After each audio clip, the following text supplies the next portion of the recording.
branches ready to just do the damn thing. I want to say personally, I moved to Chicago the first time, actually, in 2001. I was 20 years old, and I was in Baton Rouge growing up there, and I knew that I wanted to be in a place where I could be fully me, where I could experience people that were out and open and proud of who they were. And Chicago, I found a job, basically, and I said, okay, Chicago it is.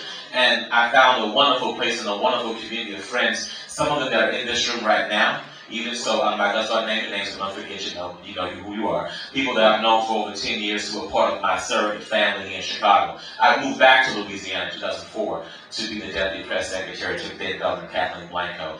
I moved back in 2007 to work at the Chicago Urban League, which was it's been a wonderful opportunity. And a year ago, when we were approached by Land Illegal, my dear friend Jen Bennett there, about supporting the marriage equality campaign, the lawsuit, as well as this Senate Bill 10, I kind of tiptoed into my boss's office, Andrea's office. I said, well, Andy,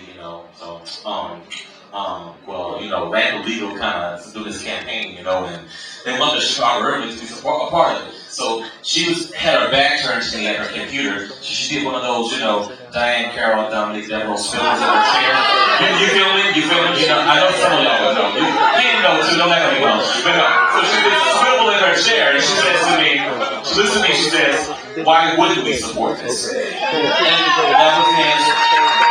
So it was a 15-second conversation, but we knew we were going to be involved, and we went full throttle. We were filing amicus brief for the lawsuit. We also pledged our support to the Senate Bill 10, and we were there. I went to Springfield for my first time down there. I'll admit it was an experience, and there weren't enough black people there. So I'm so glad that there were, as Kim mentioned earlier, and Michael mentioned earlier, that African American LGBTQ folks did make it down to Springfield to speak out about this issue and how important this is to all of us. But for me, it was more than just about the bill. It was about people that I know and I love, people like David DeCourcy James, who is here, who after losing his partner, caught hell from the partner's family because they didn't have that marriage to keep things straight.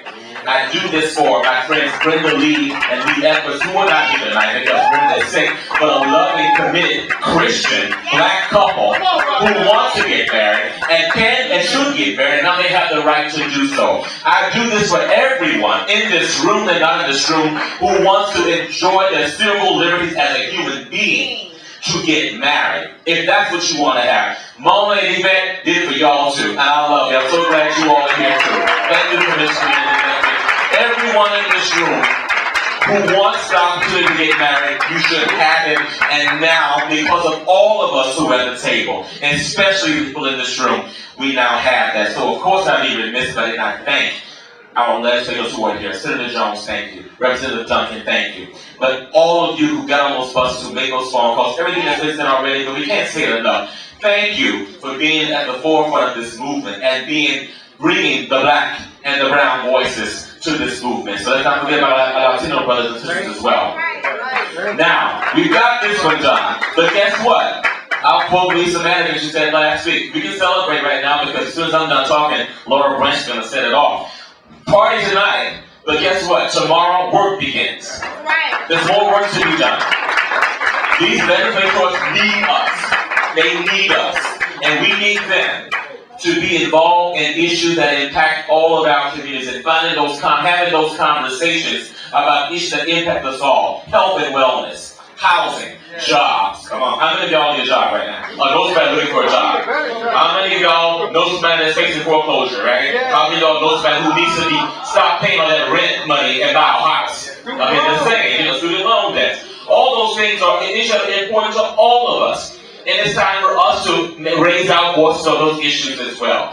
And the Chicago Urban League is proud to stand with our LGBT allies and our brothers and sisters on this issue, on all these issues that impact us. So we invite you to party right now.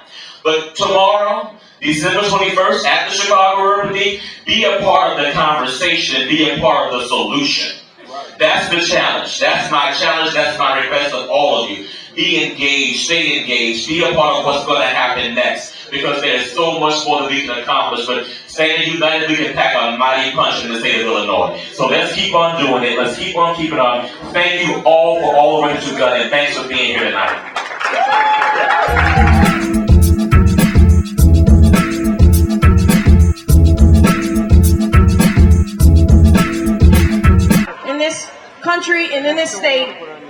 know where it rests. It's with the Catholic Church. It's not with the Black Church. It's with the white leadership of the House. It's not with the Black leadership of the House. We know our allies have always been diverse. There have been people of all races for us and all races against us. We must not let them divide us. They want to divide us. I need to apologize as a clergyman and as a bishop in the Lord's Church for the arrogance and the ignorance and the obstinance that we have had for so many years, for the abuse, the mistreatment, the demeaning attitude we have had toward gay people, our brothers and sisters who are same-gender loving. I apologize on the behalf of millions who may not feel the courage to say I'm sorry.